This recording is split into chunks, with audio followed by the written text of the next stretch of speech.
When this happened, I was 23 and worked full-time at a pizza shop in my local area. I'm not sure if things were going on before this, but as far as I know, everything started and ended on this one night. Me and my best friend, Tim, worked the night shifts at this pizza place. It was a real small shop with just 3 or 4 tables inside because we specialized in delivery and takeout. Both Tim and I got our jobs there while we were in college and just never left. Being in a quiet rural town, the job wasn't too much work. We never had busy days, just a steady flow of orders sometimes. On this particular night, there was a light storm outside, and as a result, business was slow. There were a few orders here and there, but overall we didn't have much to do. By 10 p.m., Tim suggested we start cleaning up the place and maybe even clock out 15 minutes early. I went with it, grabbing some rags to wipe the tables. Just then, the phone at the front desk rang. I picked it up after a few rings. How can we help you today? There was no response. I waited another 5 seconds before putting the phone down and shaking my head. Just a prank call, I thought. I went back to scrubbing the tables, but out of the corner of my eye, I noticed a glare coming from the window. There was a car parked a few spots back. I couldn't see too well through the rain, but there was definitely a light on in the car, like a cell phone or something. The pizza shop was on an individual lot, so that was the only reason I noticed the car. A moment later, the phone rang again. Tim was closer, so he picked it up this time. I could hear someone's muffled voice coming from the phone, and after a short talk, Tim hung up. At the same time, the light in the car turned off and they drove away. I told Tim what I saw and how it was a little weird, but he shrugged and said it was just some old man who was ordering a pizza for delivery. I looked back at the now empty parking lot. It wouldn't make much sense for someone to order a pizza for delivery from right outside the shop, so I figured Tim was right and it was nothing. Tim started making the pizza while I continued cleaning. 10 minutes later, he boxed it up and handed it off to me to deliver. I ran through the rain to my car, then pulled up the address on my phone. It was 11 minutes away, not too bad. I pulled out and started making my way there. The roads were dead, nobody out at all. Google Maps took me to a neighborhood full of large homes, then had me turn down a long driveway that led to a cul-de-sac where there were 3 more driveways, each leading to a different house. I went down the one Maps told me to and pulled up next to the home. It was one of those large, expensive houses, but pretty old-looking and not very modern at all. I parked the car and double-checked the address with the house number, then picked up the pizza and ran up to the front door. Pizza delivery, I called out, taking a step back and looking at the front of the house. All of the lights were off. I dialed Tim's cell and had him call the guy who ordered. My phone buzzed a moment later and Tim told me that his call went straight to voicemail. I shook my head in frustration and ran back through the rain to my car and got in. I tossed the pizza on the passenger seat and started backing out. This wasn't out of the ordinary, getting fake orders or dead deliveries, but it still annoyed me every time. When I got back, Tim was cleaning and said there were no more orders, so we were good to finish up and head out. I tossed the pizza in the trash and started helping him. Both of us were in the back, cleaning the ovens and wiping the prep counters, when a sudden bang came from the front of the building. We looked at each other, then ran to the front. At first, we didn't see anything, but then Tim spotted a small crack on the door. I walked over and opened it, and right outside was a heavy rock, big enough to throw and do some damage with. I looked around, seeing the parking lot was completely empty and nobody was nearby. Both of us were really confused and kind of freaked out. We talked about maybe calling the cops, but neither of us wanted to deal with that right now. To put things in perspective, it was 10 minutes before we were off, and if we called then, we'd be here for another hour at least. The crack on the door wasn't too big, not really that noticeable, so we chose to wait and just tell our manager the next day instead. We quickly finished up with the cleaning and left through the back door where our cars were parked. On the drive home, I rethought all the strange things that happened, and it made me uneasy. I pulled into my driveway and walked inside. It was late, so I knew I had to get in bed soon, but I wanted something to snack on first. I went to the kitchen to see what I had, but before I even opened the pantry, I heard a car splash through the puddles on the street outside my house.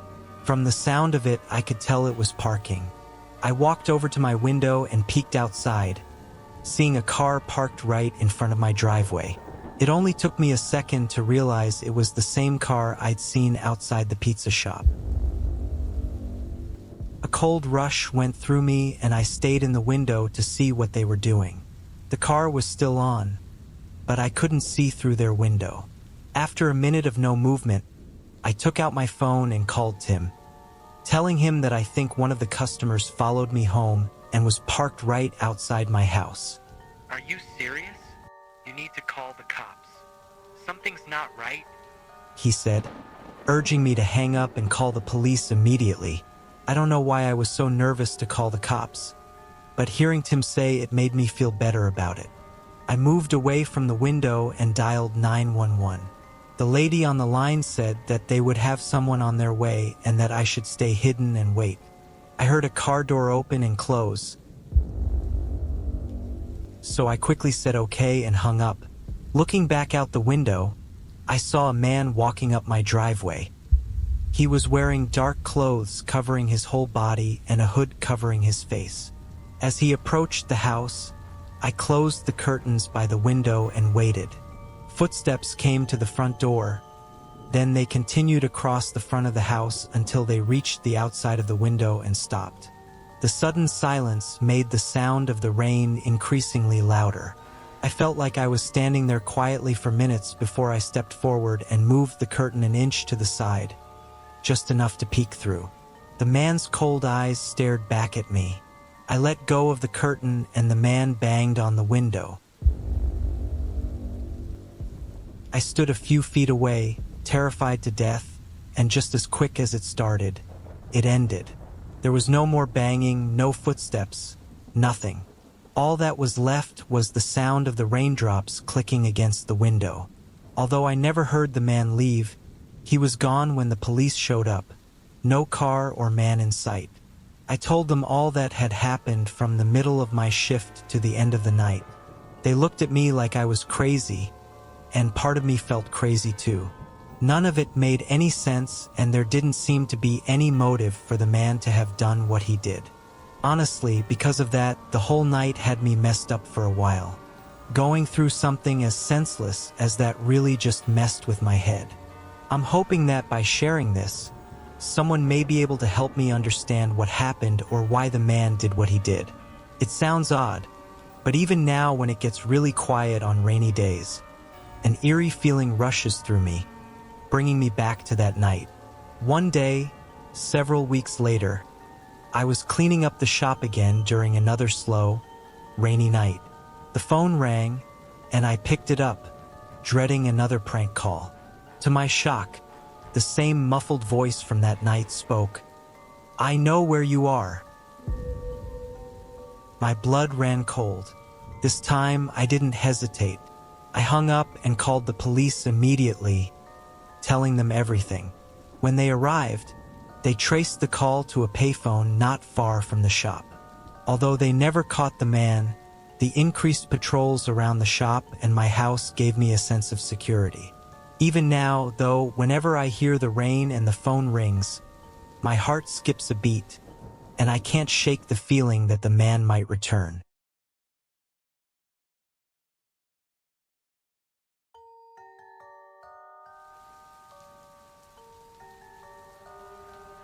I stayed at an Airbnb about 3 years ago.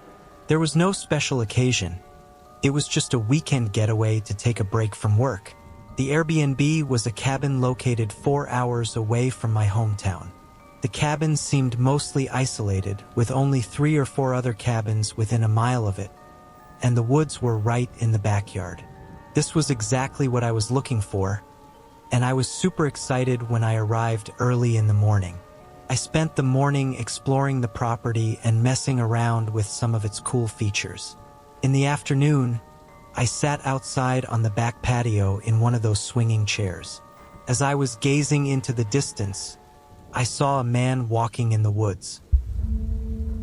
He looked like an ordinary guy from what I could see, and I figured he was probably staying in one of the other cabins. He walked deeper into the woods until he disappeared from my view. I continued enjoying the nature, staying out there for almost an hour before heading inside to make dinner and watch a movie. Later that night, while I was immersed in the movie, the doorbell rang. I didn't even know the cabin had a doorbell. Regardless, I went to answer the door and found the same man I had seen earlier in the woods standing on the porch. How can I help you? I asked.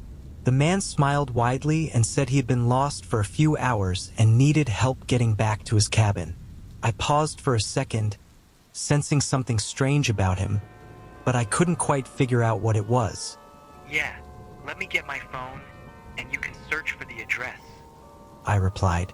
I closed the door and went over to the couch to pick up my phone. When I returned and opened the door, the man was gone. He wasn't anywhere on my porch or in the front yard. I stood in the doorway for a second, then closed it and went back to the couch. I knew something was off about that guy, but it just didn't make any sense. I stayed cautious for a while, but eventually went to bed. Surprisingly, I slept well. The next morning, I got up and went outside on the back porch to drink my coffee. Just 10 minutes later, I saw something unexpected. The man from yesterday was walking in the woods in the same place as before, seemingly on the same path. One thing I knew for sure now was that he definitely wasn't lost. But then, why did he come up to my cabin? Feeling uneasy, I went back inside and called one of my friends to tell them about this weird situation. It made me feel better to talk it over and have someone else share my confusion. As we talked, I heard something that almost gave me a heart attack. The doorbell rang again. I quickly whispered to my friend what was happening and left the phone call going while I answered the door. Do you need something? I asked, trying to keep my voice steady. The man smiled and repeated the same thing he said yesterday about being lost and needing help. I looked at him with an annoyed and confused face. Then he spoke again. Can you get your phone and search for the address? My whole body went cold when he said that. I slammed the door shut and updated my friend, who told me I needed to get out of there right away. I agreed, hurrying to pack all of my bags. Before leaving, I checked the peephole to make sure the guy had left. Seeing that the coast was clear, I rushed out to my car, shoving my bags into the back seat. As I started backing out, the man appeared in the front window, standing inside the house and watching me drive away. When I got home, I contacted the Airbnb owner to report the incident. To my surprise, his response was very short, and he didn't seem worried at all. He simply apologized for my unpleasant experience. I couldn't shake off the feeling that something more sinister was at play. A few weeks later, I received a message from the Airbnb owner, thanking me for the review and mentioning that the cabin had been sold to a new owner. It was then that I realized the man in the woods might have been connected to the sale of the property. Perhaps he was trying to scare me off to lower the value or had some other plan in mind. To this day, I still don't know what his true intentions were, but seeing him standing in the window inside the house, just seconds after I left, remains the most horrifying and creepy thing I've ever experienced.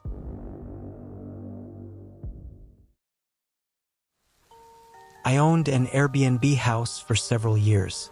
Eventually, I stopped due to the stress of keeping up with it alongside maintaining my actual job. The benefits of using Airbnb instead of renting the place out traditionally were clear, You had the chance to make a lot more money if your house got booked frequently. Being in a relatively high-traffic area for vacations, Airbnb was a great option for us. My wife and I were excited initially, but it became more demanding as more people booked the house.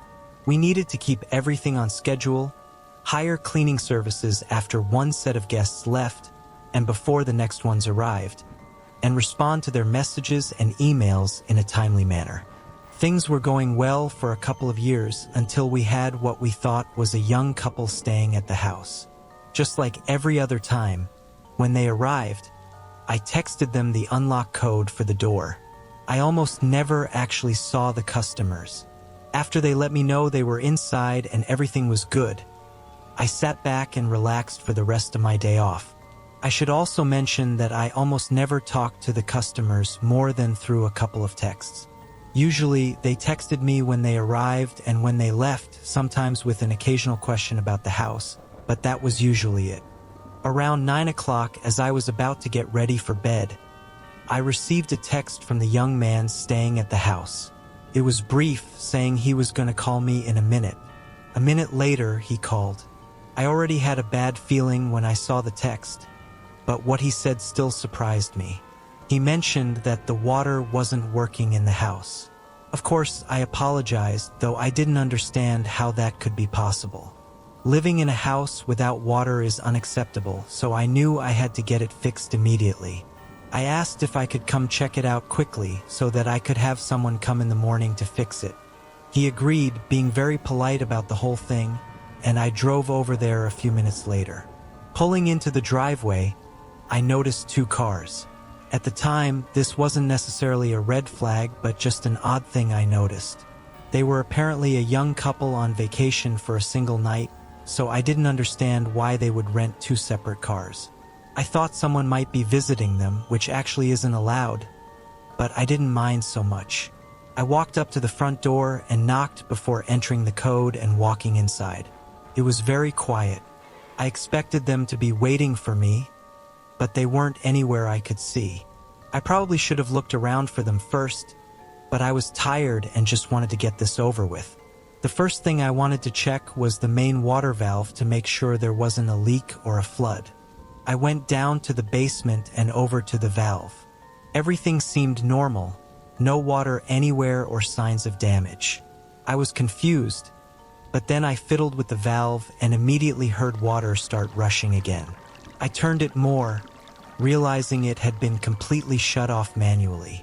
I stayed in the basement for another minute, trying to understand why this was done.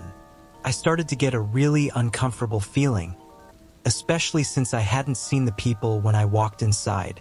I couldn't see how it could have been anyone other than them who turned off the water, which meant they were trying to get me to come over on purpose or maybe give them a discount on their stay for the inconvenience. I decided to leave, get to my car, and try calling them back just to be safe. As I got up and started walking toward the stairs, I heard the basement door open, followed by multiple sets of footsteps walking down.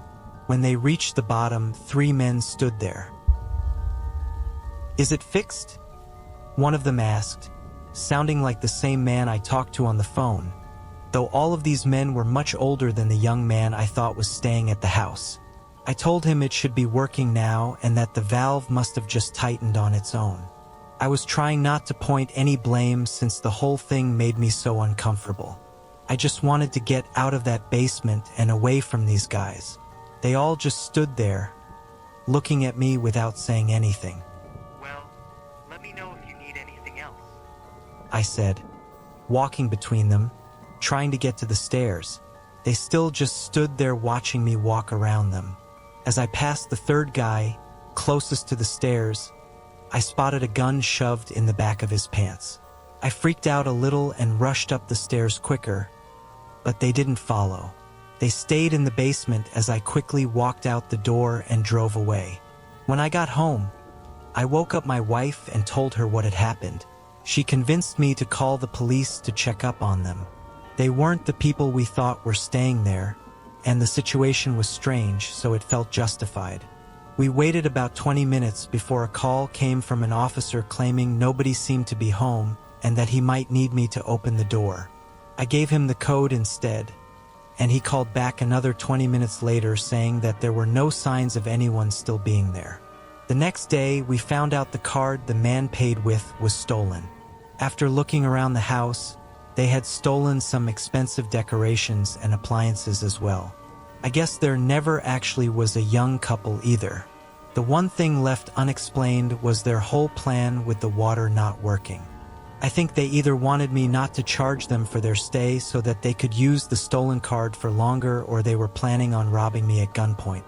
But then, that makes me question why they didn't. 3 dangerous, unidentified men blocked my exit in the basement after leading me into a trap, and they just let me go. It doesn't make sense to me, but after that, I never went to the house while customers were home. A few months later, we stopped using Airbnb and put the house up for rent.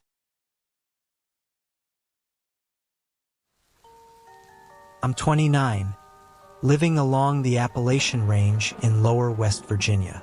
For years, I've been backpacking and camping, exploring various trails around the nearby mountains.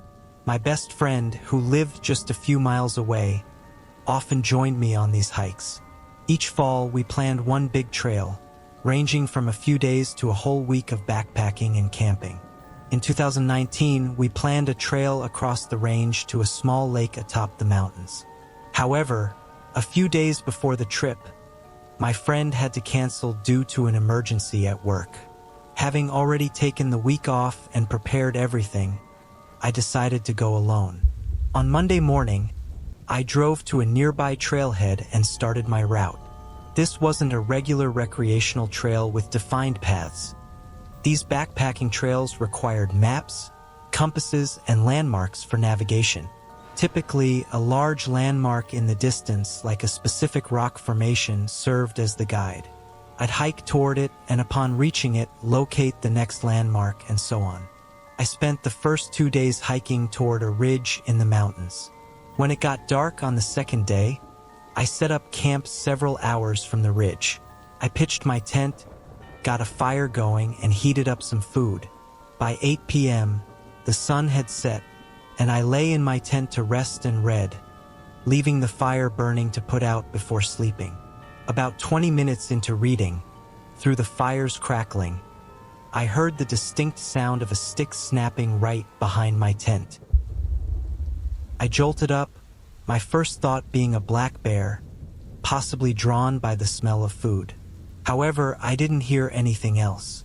Crawling out of the tent, I shined a flashlight into the tree line behind me. Nothing. I called out aggressively to scare away any predators.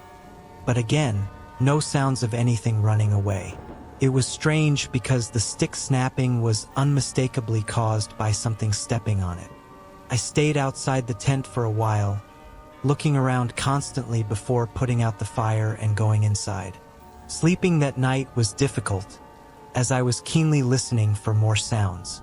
In the morning, I was surprised to have slept through the night. I packed up and continued towards the ridge. From there, it was a straight shot to the lake. I moved quickly, aiming to reach the lake before dark to avoid setting up another campsite. I arrived with about an hour to spare before sunset. The lake was beautiful, worth the hike. I walked around, enjoying the scenery, and pitched my tent on the tree line beside the lake. As I sat by the fire, I kept turning around, hearing soft noises behind me. It sounded like footsteps, but I dismissed it as paranoia. It was too dark to see anything beyond a few feet, so looking around wasn't an option anymore. An hour later, I got in my tent and lay down. Every few minutes, I heard the faint sound of footsteps, barely audible. Eventually, fatigue overcame me, and I fell asleep. What felt like an hour later, I woke up to the sound of someone running away from my tent. I jumped up, grabbed my flashlight, and rushed outside, looking in the direction of the footsteps. I saw the bare back of someone running away in the distance. My heart raced as I looked down and saw footprints all around my tent, as if they had been walking around, searching the campsite. I frantically got the fire going again to see better, terrified and alone, with nowhere to go and nobody to help me. I sat by the fire all night on high alert, but heard and saw nothing else. In the morning, I snapped a few pictures of the lake and started the hike back, no longer comfortable feeling followed. During the journey back, I noticed several things missing from my backpack. Small items like food and a few tools. I always had my bag with me, so it was unsettling to think that whoever had been outside my tent had actually snuck inside and stolen from it while I was asleep. Even now, the thought makes my whole body shiver. Weeks later, I developed the photos from my trip. Among the pictures of the lake and the mountains, one photo stood out. A close-up shot of me sleeping in my tent, taken from just a few feet away. I hadn't taken that picture.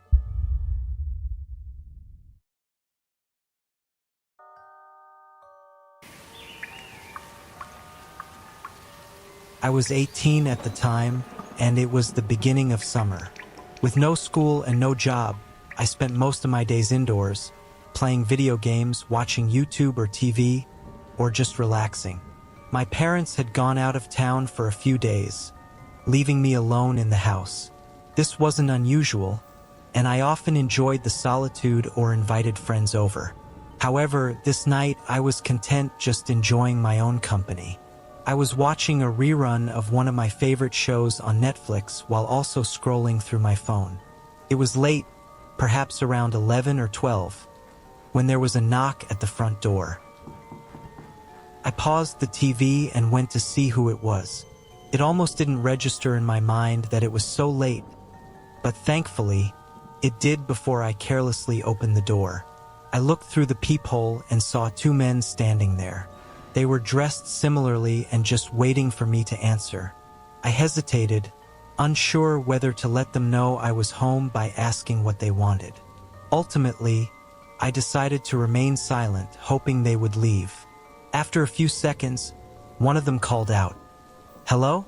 We're here to speak with Mr. and Mrs. Ian." They were referring to my parents, though I've changed the name for privacy. Confused and cautious, I stayed quiet. It was far too late for any sort of visit, even if it was important. After a minute, the men exchanged words quietly and then walked off the porch.